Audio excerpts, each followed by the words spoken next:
आज आपण जसे मार्केटला शेव मुरमुरे भेटतात आणि अगदी हे सर्वच मुलांचे खूप आवडीचे असतात, तर हे पॅकेटचे न देता आज आपण छान घरीच बनवूया. आणि पुन्हा शाळा सुरू सुद्धा होत आहे, तर शाळा सुरू झाल्यामुळे आपल्याला मुलांना छोटा टिफिन सुद्धा द्यायचा असते, तर हे अगदी योग्य ऑप्शन आहे. खूप कमी तेलामध्ये, यामध्ये आपल्याला जास्त तेल टाकायचं नाही, कोणता मसाला टाकायचा नाही, तर छान असं ऑप्शन आहे हे छोट्या टिफिनला देण्यासाठी.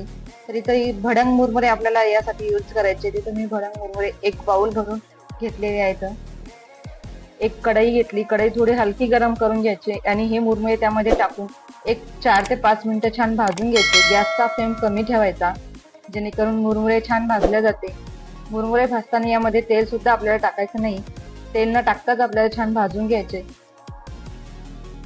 या चिवड्यासाठी आपल्याला भडंग मुरमुरेच यूज करायचे असते, जेणेकरून ते साईजला थोडे मोठे असतात आणि तुम्हाला कोणत्याही किराणा स्टोअरवर तुम्हाला मिळून जातात. तर इतपत आपल्याला छान मुरमुरे भाजून घ्यायचे. गॅस बंद करून घ्यायचा आणि मुरमुरे यामध्येच थंड करून घ्यायचे.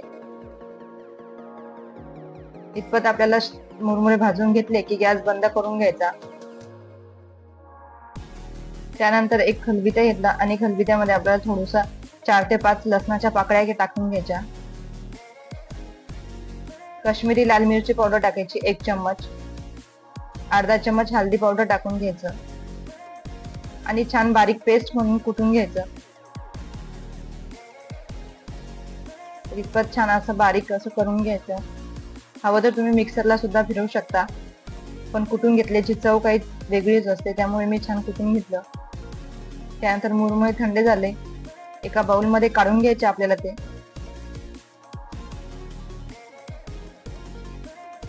तुम्ही असे मसाला शेव मुरमुरे घरी बनवले तर मुलं ओळखणार सुद्धा नाही की हे पॅकेटचे आहेत की घरी बनवलेले आहेत. इतके छान टेस्ट होते आणि सेम तशीच लागतात सुद्धा टेस्टला.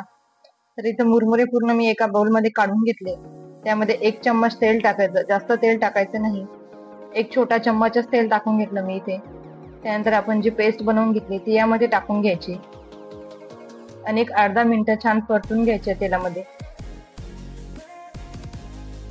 त्यानंतर आपण भाजून घेतलेले मुरमुरे यामध्ये टाकायचे. गॅसचा फ्लेम कमी ठेवायचा आणि परत एकदा छान मिक्स करून घ्यायचं.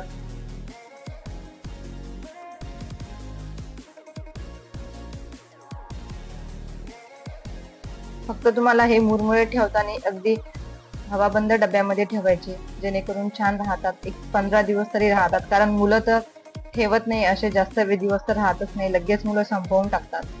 इतके टेस्टी हे होतात. त्यानंतर थोडंसं चवीप्रमाणे मीठ टाकून घेते, थोडीशी पिठी साखर टाकून घेत आहे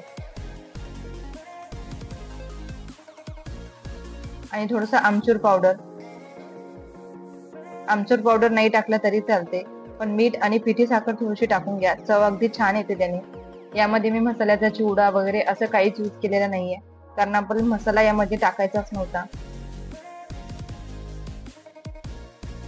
जसे पॅकेटचे मसाला मुरमुरे असतात, तर त्यामध्ये फक्त लसणाचीच पेस्टचा फ्लेवर असते, तर त्यामुळे मी यामध्ये कढीपत्ता किंवा चिवडा मसाल्याचा मसाला असं काहीच टाकायचं नाही आणि टाकायचं सुद्धा काम नाही.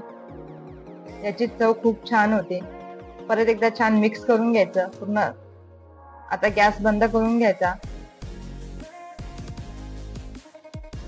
त्यानंतर मी इथं शेव भुजिया टाकत आहे थोडीशी.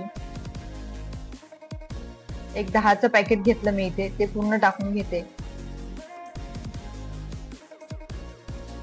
याने मुलांना समजत सुद्धा नाही की हे पॅकेटचे मुरमुरे नाहीये, घरी बनवलेले मुरमुरे. आणि हे अगदी सहज तुम्ही छोट्या टिफिनला देऊ शकता, कारण मुलं दोन्ही टिफिनला जर तुम्ही भाजी पोळी वगैरे काही जर दिलं तर मुलं खात नाही, पण असं काही जर दिलं तर मुलं खातात आणि थोडंसं काही खाल्लं की त्याच्यावर पाणी सुद्धा पितात. शेव टाकून छान मिक्स करून घ्यायचं. छान चिवडा आपला तयार आहे. आणि मुलं संध्याकाळी शाळेतून येतात तेव्हा सुद्धा मुलांना पटकन खायला काहीतरी द्यायचं असते, तर तेव्हा अगदी योग्य ऑप्शन आहे हे. एक 10 ते 15 दिवस आरामशीर राहते. परत एकदा छान मिक्स करून घेतलं, गॅस बंद करून घेतला. मस्त असा आपला शेव मुरमुरा तयार आहे. मसाला अगदी पॅकेट सारखाच झाला होता. तुम्ही सुद्धा नक्की ट्राय करा. आणि हे मसाला मुरमुऱ्याची रेसिपी तुम्हाला कशी वाटली कमेंट मध्ये नक्की कळवा। तर इथे मसाला मुरमुरे पॅकेटचे आहे हे, आणि हे आपण घरी बनवलेले आहे। तुम्ही बघू शकता किती छान कलर आणि टेस्ट सुद्धा, तुम्ही नक्की बनवून बघा, टेस्ट सुद्धा तुम्हाला कळून जाईल की किती छान आहे हे। तर आतापर्यंत चॅनलला लाईक आणि शेअर केलं नसेल तर पटकन लाईक, शेअर आणि सबस्क्राईब करून घ्या। मित्रमंडळासोबत शेअर करा। भेटते अशाच एक नवीन रेसिपी सोबत आणि नवीन व्हिडिओ सोबत। तोपर्यंत श्री स्वामी समर्थ।